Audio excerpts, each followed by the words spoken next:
현장을 찾아가 소식을 전해드립니다. 오늘의 현장, 오늘도 이혜정 리포터와 함께 하겠습니다. 어서 오세요. 네, 안녕하세요. 요즘 아침에 뭐 코트, 또 목도리, 장갑까지 갖추고 나온 분들 아마 많으실 겁니다. 네. 원래 11월 날씨가 이랬나 싶을 정도로 이른 겨울 추위가 이어지고 있는데요. 이런 매서운 추위가 가장 먼저 찾아오는 곳이 있습니다. 일명 쪽방촌이라고도 하는데요. 우리 지역의 대전역의 뒷골목, 이 정동 일가에는요, 노숙인 쉼터와 함께 쪽방촌이 자리하고 있습니다. 불과 한 200~300m만 나가도요, 바로 번화가인데 이곳의 풍경은 너무도 다릅니다.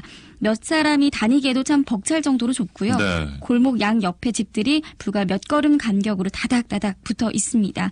올해 겨울 추위가 유난히 일찍 찾아온 데다 또 혹독할 것이다 이렇게 예상하는 가운데 이곳에 마음까지 움츠러드는 건 아닐까 우려되는 상황인데요. 네. 근데 요즘 이곳에 새로운 희망이 피어나고 있습니다. 항상 이렇게 복지 대상이라 여겨지던 이곳 주민들이요. 자신의 힘을 모아서 마을 기업을 냈습니다. 네네. 아나바다 협동조합이라고 하는데요. 오늘의 현장에서는 쪽방촌 마을 기업을 찾아가 봤습니다. 함께 가보시죠. 네.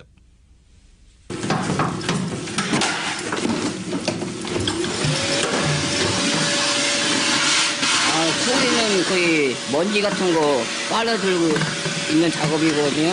이게 어제 공주 쪽에서 전화가 와서 우리가 가서 싣고 와갔건데 지금 이제 청소를 하고 김치 냉장고, 세탁기, 냉장고, 나머지는 어제 다 처리하고 판매되는 건 이제 우리가 싣고 가서 배달해주고 설치해주고 다 하고 있거든요. 많은 사람들한테 골고루 줄 수 있게 가져와서 이제 열심히 닦고 청소하고 제가 체격 때문에 다른 데서는 써지지를 않아요. 키 때문에. 거의 뭐 제가 60군데 넘게 직장 생활했지만 거의 절반이 다 체격 때문에 다 잘렸으니까. 아니면 만약에 시킨다 해도 일만 엄청 시키고 일당은 조금 주고. 나한테는 딱 좋은 직장 같아갖고 지금 열심히 하고 있습니다. 잘 돼갖고서 이제 제2의 이제 고물상까지 하는 거. 네. 그래요. 뭐, 이야기 들어봤는데, 이 마을 기업이라는 게 정말 풀뿌리 경제 활동의 시작이라고도 할 수 있잖아요. 특히 네네. 이렇게 쪽방촌에서 지내시는 분들이 주체가 돼서 기업을 만들었다. 어떤 곳인지 먼저 좀 소개를 더 해 주실까요? 네, 이곳은요, 대전시 중구 선화동 30번지에 위치해 있습니다. 그러니까 중앙로역에서 6번 출구로 나와서요, 도보로 한 50m 걸으면 이렇게 바로 보이는 곳에 위치해 네네. 있는데요. 정확한 명칭이 아나바다 협동조합 사랑나눔 중고매매센터입니다. 그러니까 현재 우리 각 지역별로요, 동네 또 마을의 지역민이 자생할 수 있도록 이런 마을 기업들을 지정해서 지원하고 있잖아요. 그렇죠. 네. 그래서 전국에 1024개가 현재 존재하고요. 대전에는 그중에 44개가 자리하고 있습니다. 근데 그 기업들을 살펴보면 그중에 이 쪽방촌의 마을 기업은 전무한 상태였습니다. 근데 올해 이 안전행정부로부터 부산과 대전 이 두 곳이 최초로 마을 기업으로 지정받았고요. 대전의 경우는 지난 15일에 개소식을 진행했습니다. 우리 지역 아이템이요.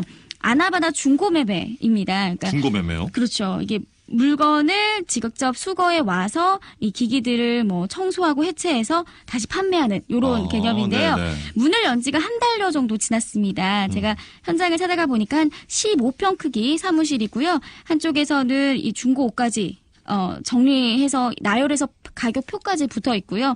또 한쪽에서는 이 수거해온 그 전자기기들을 청소하는 아주 한창이셨습니다. 전자기기도요. 그렇죠. 네. 이 뭐 거기에는 세탁기며 뭐 청소기도 네. 있고요. 정수기들 아주 다양한 물품들이 있었는데 사실 버리기 아까운 중고 물품들이잖아요. 이런 걸 해주시면 직접 찾아가서 수거해 와서 정리를 해서 주민들이나 뭐 다른 시민들에게 저렴한 비용으로 판매하는 서비스를 하게 되는 겁니다. 네. 참 좋은 아이템이구나. 사실은 이런 거 어떻게 버리는지를 고민하시는 분들도 사실 많이 네. 계신 거거든요.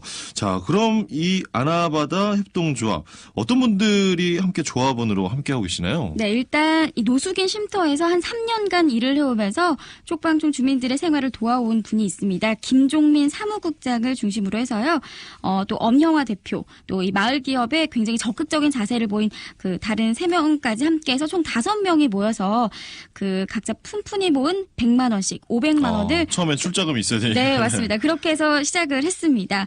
이 대전역 주변에 형성된 쪽방촌에서 다들 이렇게 거주를 하고 있는데요. 네. 이곳의 그 면적이 한 3.3제곱미터 이하의 방들이라고 합니다. 이 방들이 574개가 밀집한 지역이고요. 241가구에 251명이 거주하고 있는 것으로 현재 파악이 되고 네. 있습니다. 근데 이 거주민의 83%가 기초생활수급자고요. 42%가 65세 이상 노인인데다가 이 건물도 60, 70년대 지어진 아주 노후한 건물이라서 난방이 쉽지가 않고요. 네. 취사시설이며 이 화장실도 공동으로 사용하거나 굉장히 열악합니다. 김은수 씨와 김황 씨 등 그 이곳에서 지낸 지 한 4년 정도 되셨어요.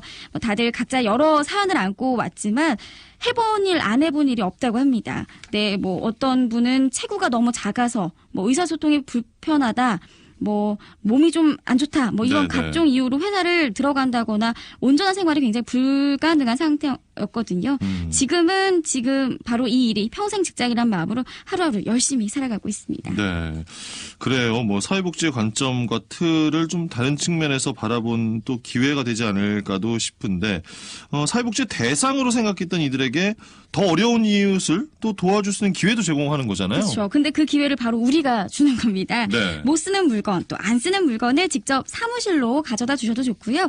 지역번호 042-389-8989번으로 전화해서 수거를 요청하시면 이들이 직접 찾아옵니다. 네. 그럼 쓰레기 배출 스티커 값 정도만 지불하시면 이들이 수거해서 정리해서 더 좋은 곳에 활용하게 되거든요. 소문을 듣고 벌써 많은 분들이 이 중고 물품을 기증 또 후원하고 있습니다. 뭐 현재까지 그 금액이 크진 않지만요. 이들이 3대 행동 강령을 정해서 따르고 있거든요. 일단 수입의 50%로 생활을 하겠다. 네. 또 수입의 20%는 저금하고 나머지 30%는 이 사회복지 일에 사용하자는 건데 그래서 수거용 물품 중에요. 일부는 쪽방촌 주민들이라든지 취약계층에게 무상으로 전달하고 있기도 합니다. 김종민 사무국장과 조합원들 만나봤습니다. 네.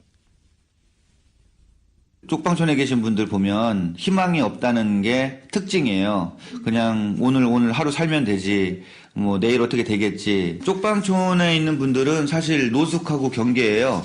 방 월세가 10만 원 정도 되는데 일을 못 한다든지 쉰다든지 하면은 방값 낼 돈이 없으면은 노숙을 하게 되고요. 노숙을 하다가 일용직을 하거나 돈을 좀 모으게 되면 방값을 내면 또 쪽방으로 이들에게 정말 필요한 일이 뭘까 함께 고민하게 됐고 이게 우리에게 좋은 대안이 될 수 있겠다 이런 생각을 해서 시작을 하게 됐습니다. 쪽방촌에 있으면서 움직이고서 해서 노가리도 하고 다 하긴 했어요. 막 먹고 살아야 되니까. 마음가짐이 났죠. 생활력은 솔직히 지금은 여기 지금 될 수가 지금 이렇게 되는 게 아니잖아요. 실제 몸도 아픈 사람, 또 신체가 약해서 못하는 사람, 또 뭐 정신적으로 미약한 사람 이런 사람이니까 그런 사람들이 모여서 일을 하는 겁니다. 어렵게 사는 친구들이 일할 수 있다는 거, 뭐 돈을 떠나서 쉽게 뭐 밥을 제대로 먹을 수 있다는 거, 그것만 해도 만족하죠. 네, 대전시는 지난해부터 환경 개선 사업 또 의료 서비스 뭐 다양한 그 지원 계획을 밝혀오고 있는데요. 네, 이들 지원의 공통적인 한계가 일시적이라는 점입니다. 네. 그 앞으로 이들이 계속해서 일할 수 있는 사회적인 그 지원이 더욱 필요한 상황인데요. 김종민 사무국장 얘기 계속해서 들어보시죠. 네. 그동안의 사회복지에 대한 이렇게 틀을 바꾸는 개념인데 그동안은 이들을 대상으로 본 거죠. 우리가 지원해야 되고 사랑해야 되고 뭔가 항상 베풀어야 되는 대상일 뿐이었지만 이번에 그 복지 개념을 좀 바꾼 거는 이들도 사회복지를 할 수 있는 주체가 될 수 있다.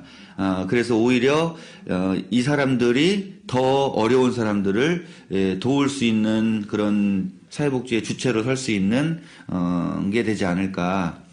대상으로 봤을 때는 아무리 베풀어주고 아무리 많은 지원 체계를 만들어도 항상 부족할 수밖에 없거든요. 그리고 모두에게 그런 혜택을 줄 수도 없는 환경이 있고 처음에는 물론 수입이 굉장히 적을 거예요. 30만 원이 됐든 50만 원이 됐든 앞으로 이것이 어떤 단기간에 이 일자리가 끝나는 게 아니라 우리가 이제 앞으로 평생 동안 이 지역과 이 마을 기업을 세워가는 데에 일조를 할 수 있다는 그런 희망들이 굉장히 소중한 것 같아요. 네, 힘내시기 바랍니다. 자, 오늘의 현장 이혜정 리포터와 함께했습니다. 고맙습니다. 네, 고맙습니다.